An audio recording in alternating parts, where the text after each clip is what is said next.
Hi, I'm Michele Muska, and I'm here at the International Quilt Festival in Houston, Texas. It's October 30th, 2014, and I'm here to talk to you about my yo-yo quilt.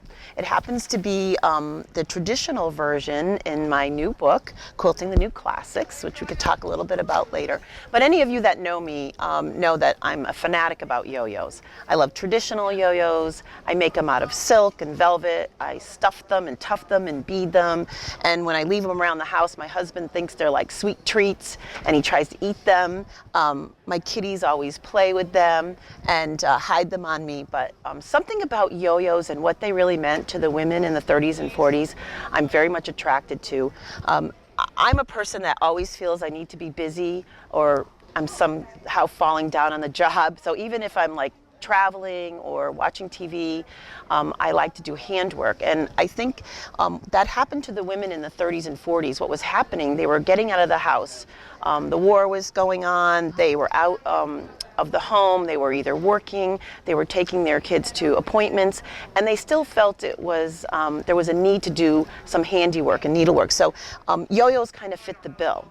And they were often made out of their leftover clothes or feed sacks, and they could fit them into their bags and, you know, sew them up really quick. So there was something about making the traditional yo-yo quilt that I thought that was, you know, really my job. Besides, I had 20 quilters in my book, and I kind of figured I would be the only one that I could get to make all these yo-yos.